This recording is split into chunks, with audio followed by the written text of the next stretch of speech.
गुरु ब्रह्मा गुरु विष्णु गुरुदेवो महेश्वर गुरु साक्षात् परब्रह्म तस्मै श्री गुरुवे नमः। तमेव माता च पिता त्वमेव तमेव बन्धुः च सखा त्वमेव त्वमेव हित्वा च ऋणं त्वमेव तमेव सर्वं मम देव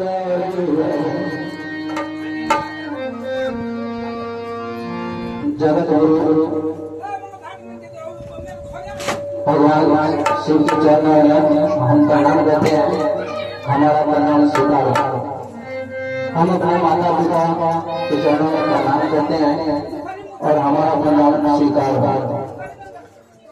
यहाँ चर्चा स्थल पर उपस्थित जितने भी गुरु भाई बहन माताएं जो भी है और जहाँ तक हमारी आवाज जा रही है जो कानों पर आवाज आ रहा है आप सबको भी मेरा प्रणाम है।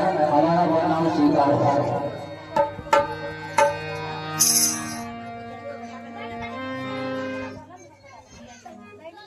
और जिन्होंने शिव चर्चा को पुनः भगवान शिव की कृपा से प्रचलित किया हुआ है श्री हरिनारायण साहब और नीलम देवी, हम उनके चरणों में प्रणाम करते हैं।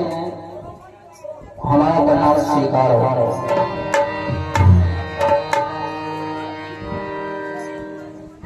भैया साहब हरिंदर श्री हरिंदर जी नंद साहब ने और नीलम देवी ने भगवान शिव की कृपा से 3 सूत्रों का जो निर्माण किया और उन्हें जन तक हृदय में समाने के लिए उन्होंने संकल्प लिया। आज वही के संकल्प के कारण हम लोग एक दूसरे के सामने में उपस्थित है और भगवान शिव की आराधना कर रहे हैं। तो उन्होंने जो 3 सूत्र दिए उनमें पहला सूत्र भगवान शिव से दया मांगना, दूसरा में उन्होंने भगवान शिव की चर्चा करना और तीसरे सूत्र में जो उन्होंने कहा है भगवान शिव के नमः शिवाय मंत्र का 108 बार जाप करना।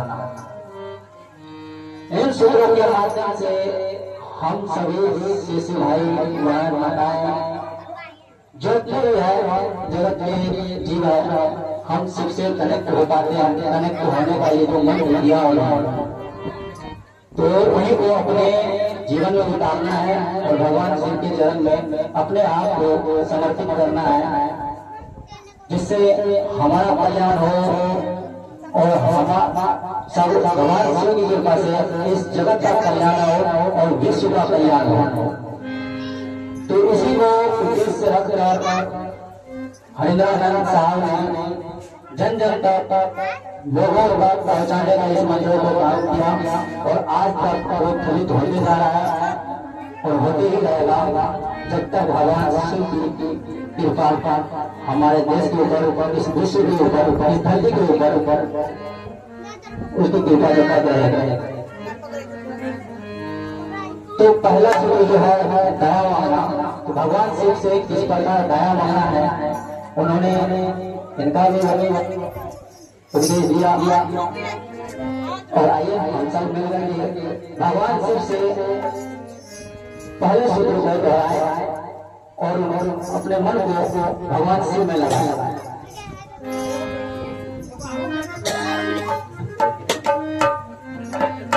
हे जगत गुरु भगवान शिव, हम आपके चरणों में प्रणाम करते हैं और हम आपके शिष्य हैं, आप हमारे गुरु हैं। आप हम सभी शिष्यों पर दया कीजिए, सुगुरु दया कीजिए। तो इस पर एक भजन है, तो भजन को श्रवण करते हैं। और यह जो भी गलतियां हो हमारे शब्दों में, अगर किसी को लगे कि ये अनुचित बातें निकल रहा है तो भी हम आप लोगों के सामने बच्चे के समान है, बालक के समान है। तो आप लोगों से पहले ही हम क्षमा मांगते हैं, आप पर आग्रह कीजिएगा।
हमारे माता पिता बैठा हुआ।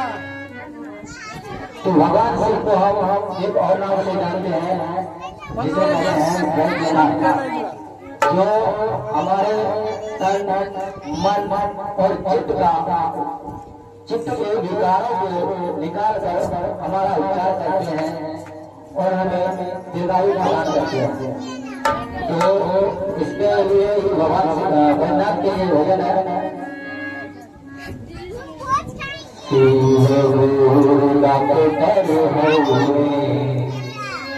चर्चा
में जो श्री भगवान हरिंद्रानंद जी ने कहा है कि भगवान शिव का चर्चा करना और जिस भी स्थिति में हम होते हैं, जहाँ भी होते हैं, चाहे काम कर रहे हो या सोने से पहले, क्योंकि सोने के बाद तो हमें भी सोच नहीं होता है कि हम कहाँ होते हैं। और सुबह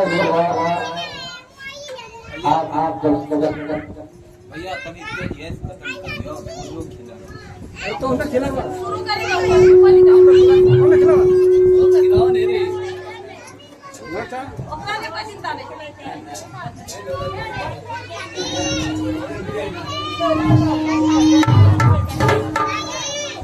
तो जहाँ भी होते हैं सुबह जगते समय, सोते समय, उठते समय, बैठते समय और काम करते समय, जिस भी स्थिति में हम होते हैं, हम वहाँ अपने गुरु शिव की चर्चा कराते हैं।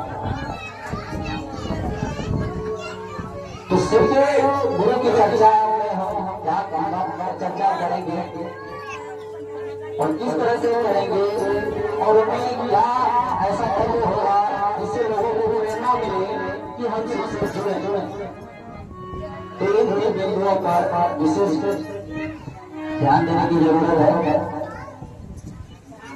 तो पहले जो है शिव को जाने की शिव है कौन, उसका स्वरूप क्या है और वो हमारे साकार रूपों में नहीं पता, हम उसे पहचान सकते हैं। तो शिव गुरु का जो है 3 आयाम है, 3 स्थितियां है उनका, जिन्हें हम सब जानते हैं। भगवान शिव निराकार रूप में भी है, आकार रूप में भी है और साकार रूप में भी है। ये तीनों भगवान शिव की स्थिति के अनुसार उनका ये स्वरूप जो कि एक शून्य से निकल कर अनंत की यात्रा है। तो कैसे भगवान शिव अपने एक दिव्य स्वरूप से निकल करके अनंत रूप में प्रकट हुए, तो और उन्हें हमें कैसे पहचान करते हैं, उनका पहचान क्या है, इनको भी जानना बहुत आवश्यक है। और इन्हें अपने मनोमस्तिष्क चित्त को उतारना है बहुत जरूरी है। तो निराकार में हमारे आसपास हर जगह हम लोगों को भगवान शिव की शिवालय में लगा है, जहाँ हमें शिवलिंग के रूप में हम उन्हें दर्शन करते हैं, उनके जल चढ़ाते हैं और उनके आराधना करते हैं, भजन करते हैं, कीर्तन करते हैं और भक्ति करते हैं।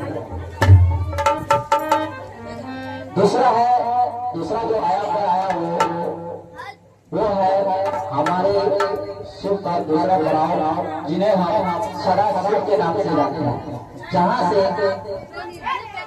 हम सब जो दूसरे मंत्र का उच्चारण करते हैं, पंचाक्षर ओम नमः शिवाय, वो वही रहा है, वही सदा शिव के स्वर से ये 5 अक्षर उत्पन्न हुआ, जिन्हें हम सदा शिव कहते हैं। 5 मंत्र हैं जो हमारे वातावरण में 5 तत्वों का प्रतिनिधित्व करता है। वो 5 तत्व कौन रहते हैं? भूमि है, गगन है, वायु है, अग्नि है और नीर, जिन्हें हम जल नाम से जानते हैं। और इन 5 तत्वों के सहयोग से तीसरे आयाम में और तीसरे आयाम में उतरकर वो अनंत रूपों में परिणत हुए, जिन्हें आप भगवान शंकर के नाम से जानते हैं, जो पूरे विश्व में अंतर में व्याप्त है। तो भगवान शंकर के आप लोग जानते हैं क्या स्वरूप है, इसका प्रभाव, उनका एक परिवार है और उन्होंने बहुत उसके परिवार के सदस्य हैं। हम और आप सब उनको पूछते हैं और पूछते आए जब से ये सनातन उत्पन्न हुआ तब से हम आज तक पूछते आ रहे हैं। तो भगवान शंकर जब 3 रूपों में प्रकट हुए, हम लोग सुनते आए हैं कि ये सृष्टि का निर्माण जो है 3 गुणों से हुआ। त्रिगुणी ये सृष्टि है जहाँ हम लोग और आप और समस्त ये प्राणी यहाँ निवास करते हैं। वो कौन से हैं? वो 3 जिनमें वो विभक्त हुए, वो है नर, नारी और अर्धनारी। सर्वप्रथम वो अर्धनारी बन आए जो कि समान एक ही व्यक्ति के अंदर समान होने के कारण वो निर्माण करने में समर्थ नहीं रहा, जिसके कारण उन्हें अलग अलग होना पड़ा। और वो 2 और विभक्त हुए जिसमें नर और नारी के रूप में प्रकट हुए, जिन्हें आज किन्नर के नाम से हम जानते हैं। अर्धनारीश्वर को भगवान शिव को अवतार जो अर्धनारीश्वर है और हम सब देखते हैं समाज में वो अलग समुदाय में विभक्त हो गया है। वो भगवान शिव के ही अंश रूप है। दूसरा हमारे और हम आप पुरुष और स्त्री के रूप में जो नर और नारी है, जिससे कि समस्त जगत का निर्माण हुआ और रूपों में वो विभक्त हो गए, जिन्हें हम कंकर में वास करते को जानते हैं। तो यहाँ से वो कंकर वो व्याप्त हुए, सृष्टि बनी और साकार रूप में वो प्रकट हो चुके हैं। अब हम आप ये तो जानते ही है कि भगवान शंकर कैलाश में निवास करते हैं समस्त परिवार के साथ,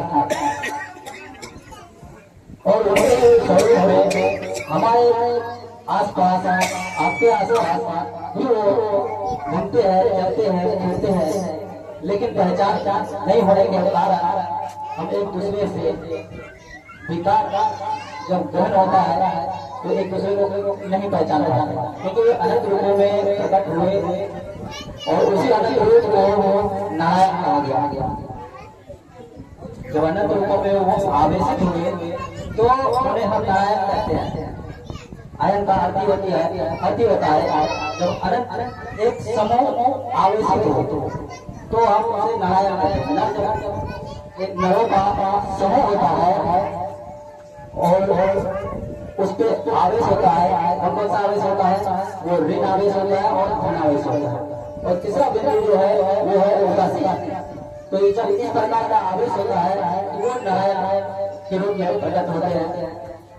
और भगवान के उस दूसरे अस्तित्व को हम अपने समाज में नारायण भगवान विष्णु के अवतार का भगवान विष्णु के नाम से जानते हैं, नारायण कहते हैं। इनको हम पहचान कैसे करें कि हमारे आसपास कौन है जो कि भगवान शिव के अवतार नारायण के रूप में हमारे आसपास घूम रहे हैं, हमसे मिल रहे हैं, बातें कर रहे हैं, लेकिन हम उसे पहचान क्यों नहीं पा रहे? तो अब वो कौन सा स्वरूप है इसको पहचाने तो हम सब और आप जानते हैं कि हमारा प्रथम गुरु जो है वो पाठ कोई सभी क्योंकि यहाँ सभी माताएं हैं, बड़ी अभिभावक हैं, तो आप लोग कुछ बोलिए। वो है हमारी माता जो हमारे प्रथम गुरु होते हैं। सृष्टि में नारायण के रूप स्वरूप जो है वो हमारी माता है, जो परम गुरु है, जो हमें बचपन से बाल्यकाल हमारे चल रहा है तो वहाँ हमें किस प्रकार का संस्कार हमारे मस्तिष्क के अंदर होना, किस प्रकार का कार्य करे जिसके दिशा निर्देश हमारे माताएं करते हैं। हमारे गुरुओं के हमारे मस्तिष्क के अंदर संस्कार डाले जाते हैं, उस तरह के विज्ञान डाले जाते हैं। फिर हम आगे एक तरफ बढ़ते हैं तो हमें दूसरा गुरु का आश्रम मिलता है, वो है हमारा पिता। जिसे जगत पिता के नाम से जानते हैं, नारायण को जगत पिता के रूप में हम लोग जानते हैं। वही है हमारे पिता, हमारे आपके जो जनक है, उन्हें हम अपने जगत पिता के रूप में आस पास देखते हैं। और जब तीसरा उससे कृपा निकलते हैं तो गुरु शिव गुरु जिन्हें हम ज्योतिर्लिंग के रूप में हर गांव में, हर घर में और विश्व में शिवलिंग शिवालय रूप से देखते हैं। और शिवालय में हम लोग जल चढ़ाते हैं, पूछते हैं, पढ़ते हैं। और उनकी प्रेरणा से हम और आप यहाँ उपस्थित हैं और चल रहे हैं।